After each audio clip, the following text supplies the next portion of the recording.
I'd like to introduce our next guests, Charisse Richards and Maricel Cerruti.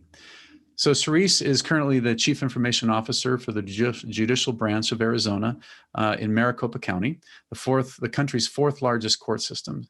She was previously CIO and IO of IO, data center company, and became the VP at Iron Mountain when they bought IO. Charisse has been a frequent speaker on topics such as diversity in STEM, leadership and recruiting, and retaining women in the data center industry. In 2018, Charisse was identified as one of the top 5 most influential women in data centers. Charisse currently serves as the co-chair of the iMasons Diversity Inclusion Committee. Maricel Cerruti is a principal and a director of marketing and business development for Teledata, a California-based consulting firm specialized in planning, design, and project management of mission-critical space, physical, technical infrastructure, audiovisual, and security. Maricel is the iMasons Diversity and Inclusion executive sponsor and a founding iMasons board member. Maricel has held leadership positions in numerous industry organizations, including the founding of AFCOM and 7x24 Northern California chapters here in the Bay Area. Maricel also supports the Critical Facilities Roundtable and Data Center Pulse industry groups. Additionally, she is the founder of Geeks Giving Back and Teledata's annual Technology Convergence Conference that I've spoken at many times. So ladies, please take it away. Thank you, Dean. And first, before we dive in, Charisse, I think it would be great for you to tell me about your journey and why you're passionate about the topic today on equity versus equality. Hello. So I can tell you about my journey, and I've spent my entire career in tech. And in order to have been really successful, I needed to have equal opportunities to progress my career. So equal opportunities to start from, let's say, a support position and then move through development and be able to be on a management track.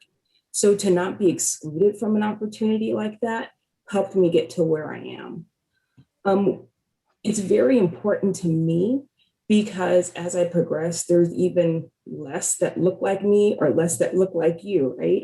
Mm-hmm. And so it's really important that we really in our society, we understand that quality is important, but we need to talk about equity as well. Yeah, and there's a lot of discussions lately regarding equity and equality. And although it sounds similar, it's quite different. And so my first obvious question is, what is equity and versus equality? So, and this is a question that I get asked a lot. Mm-hmm. So really with equality, we're saying that everybody gets a fair shake at a job, whether it's school, access, right? So equality means the same. We have laws that already dictate that we are not able to discriminate people across genders, across race, sexual orientation, religion. So we kind of have equality covered from a federal level. Now, what equity means is now we need to identify how do we make sure that people are able to take advantage of these equal opportunities. And different people start at different levels. And what equity means is that we do our best to account for those differences. Yeah, I agree. And, equality is sameness. However, not everybody has the same starting point and everybody has a different journey. And equality is based on the assumption that we all started at the same place, right, and need the same tools to be successful. And equity is really providing those various levels of support and tools needed so that people will have the same opportunity to achieve their potential. Or fairness. So why do you think equity and equality is misunderstood? So I think equity and equality are misunderstood because, similar to the graphic that we have right here, we're saying, sure, everybody has access to watch the game, and we're going to provide the same opportunity, right? So in this graphic, we decided that if you have a box at a certain height, then everybody's got that, right? Mm-hmm. But you notice that even though the boxes are at the same height, some can see the game from an entire panoramic view, where some can just barely see it. And then there are those that just can't see it at all. And what the equity does is that it provides different resources so that those three people where they had differing levels of visibility and access to the equal opportunity of watching the game, they have the tools now so that they can all see and participate in the game and enjoy it, right? Yeah, and I know this image went viral, and many people have different viewpoints on equity. Some saying, what, equal opportunity? How does that foster motivation and entrepreneurship? But that is not what we are focusing on in the discussion today. What we're focusing on is the access to the opportunity. And Sharice, I also want to share a personal example to everyone, where it's really my experience and on my experience in equity and education. And so I immigrated to the United States at a very young age, attended elementary school where all the students were provided the same books, listened to the same lectures. But because English was my second language, I didn't have the same starting point as the other children. And I recall at the elementary school having to take additional classes to help me with my English. And so not being able to speak English was a barrier for me to participate, communicate with other students, and learn.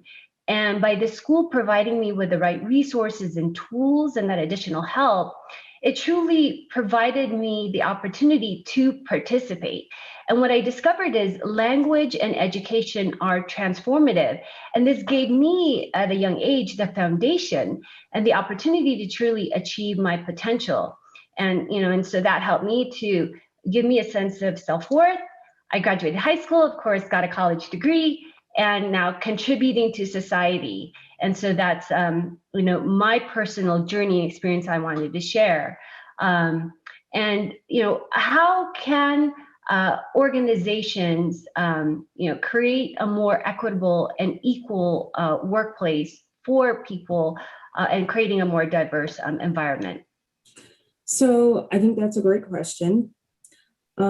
I think one of the best ways that we can start talking about creating more equitable opportunities is extending our networks, because network is such a key factor in equity, whether we choose to believe it or not.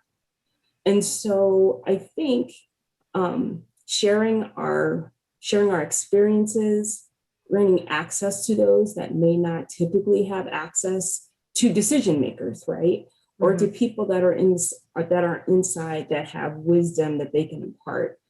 And so one of the great things that we've done, iMasons has partnered with Hampton University, and there were 4 teams. And what they did was they had their opportunities to meet a certain level of criteria, to have a project, to build a data center, and they were able to present in front of various members of the iMasons committee, and they had mentors that worked in that data space, right? And so by the time they were able to present to us, they already had lots of tools, because they had the leadership, they had the academic advisement. And then when they presented to us, they were able to get our feedback so they could go back to their projects and apply what they've learned for the next iteration of the project that needs to be presented. That is an example of equity, because now we have this group of people that may not have otherwise thought about going into the data center sector. Now it's a real possibility. And these aren't people that aren't qualified. These are people that they'll come out with electrical engineering degrees, mechanical engineering degrees, that would probably not otherwise have access to that. And then when you think about it, those same students were able to speak at our awards conference. So now not only do they have the benefit of the opportunity to talk to and to get wisdom from professionals, now they have a network, now they have access. And so I think those are the things that are examples of equality and what organizations can do to provide more equitable opportunities for a broader group of people. Mm-hmm. And there are a lot of men on this call who want to help. And can you give some examples of how they can become an ally? I can tell you my story. So I can attribute most of my success to, and when I say success, my career progression, to men. My greatest advocates have been men. And what they were able to do was to see my talent and to see my abilities, regardless of the fact that I had young children, regardless of the fact that I was juggling multiple things at different times, because there are some things that come with being a mother that in some cases would bar me or be a barrier for me to progress. So I think just the acknowledgement that there's talent there and providing an environment where there's support, right? I think support is such a big thing. And to ask questions. So just because you don't know the answer, it's okay to not know, and it's okay to ask. So in order for me to help you, so I identify somebody with talent, what can I do to help? And I think just asking the questions and understanding your demographic. And if you don't understand, not being afraid to ask. I think that is the best way. Men, or quite frankly, anybody can do that. But I think it's incumbent upon men to understand that most of the power structure is male dominated. So I think actually acknowledging that and taking that to heart, as opposed to being seen as, this is not like a Me Too thing. It's not that. It's, we recognize that a lot of you are the decision makers. So advocacy helps. And again, just understanding, asking questions. Yeah, I agree. We don't want someone to feel like they're a token or checking a box. Right. We really, and creating that environment for people where they feel they belong, feel welcome, respected, and creating that equitable opportunity where people can really show and have an impact in a meaningful way is very important. And you keyed on two things: the connect, and intentionally connecting with women in the network or mentorship. I agree with you. I had the same experience in this industry. I've been in this industry for 16 years, in the high tech industry particularly. And when I started, and I think there's a lot of the ladies in the data industry, I would attend conferences, there was only 5 women out of the entire conference, at the data center conference. And this was 16 years ago, and it's improved, but we could do more.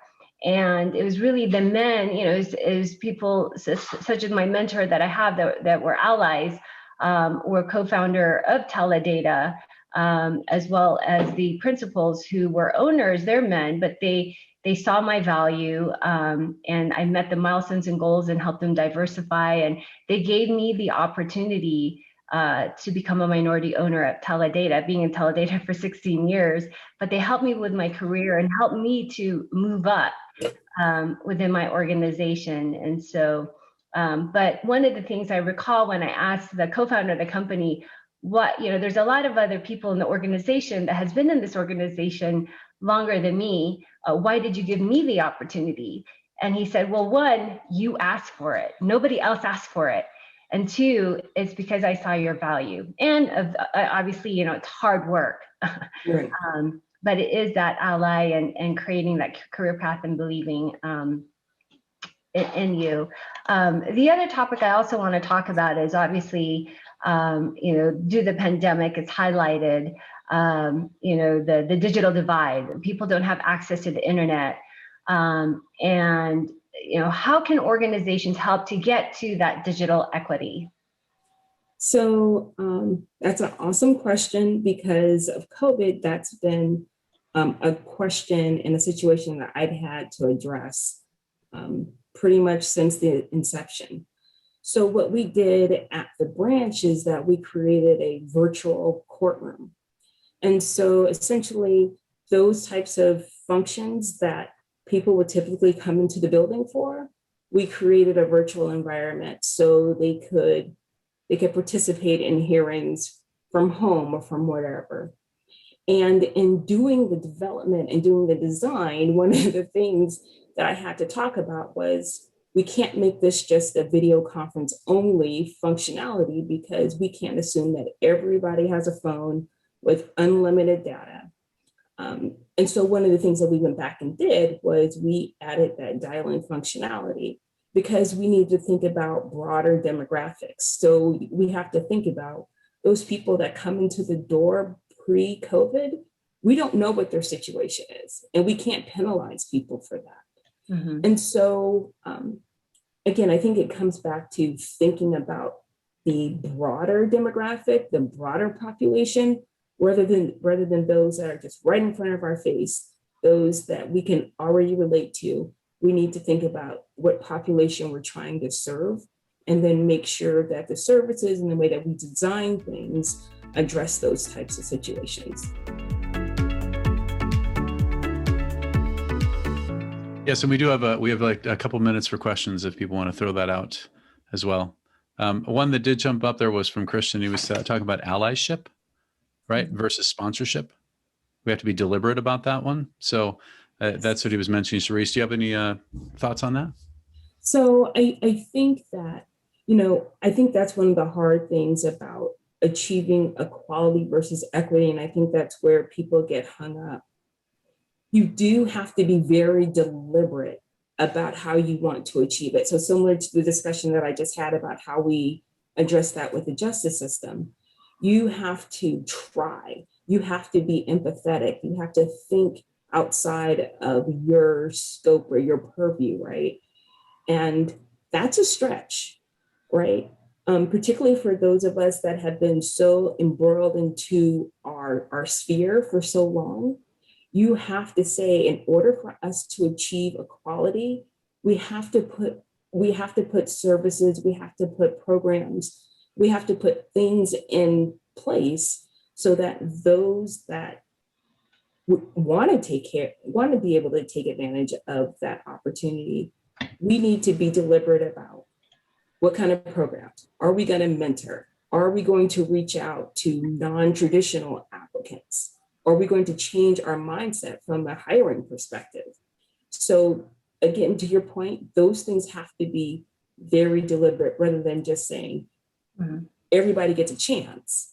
But we have to be very mindful of how we allow and how we make sure that people can actually have the access to take advantage of those opportunities. I agree with being deliberate, particularly the outreach. They need, organizations should examine their recruiting practices and screen in for diversity. And oftentimes organizations are trying to fill the spot right away and hire for expediency, and make sure, even with having a diverse interview panel, being deliberate to what Charisse is talking about. And then really most importantly is creating that inclusive environment. And making, obviously the invisible visible. And so it's really that intentional leadership too, right? So. Absolutely. Well, thank you, Marisol and Charisse. This is such an important topic, and it is resonating so much every time I talk with you, because if you don't understand it, then you can't assume what's happening. And being able to provide opportunities that are equitable based on a person's personal situation is critical. People are not the same. And again, as a Caucasian male over 50 in a leadership position, we just talk about the allyship, right? And the sponsorship and being deliberate. We, as men in the industry, need to actually take a stand and do something different that's been done in the industry. As you said, Marisol, when you started, there were 5 women in your entire conference, right? We're changing those things. But I look at it, Charisse, what's the representation of other underrepresented groups? It's even smaller. Smaller.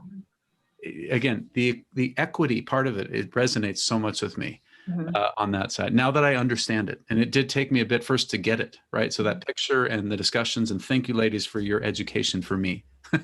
It's a really important thing. I very much appreciate it. And thank you for caring. Yeah. Thank you for being interested, because that's where the learning happens, when you're open to the dialogue. Yep. Everybody should be able to learn all the time. And trust me, this last year has been such an eye opener on so many different levels. And again, the two of you have opened my eyes to so many of it. So thank you again.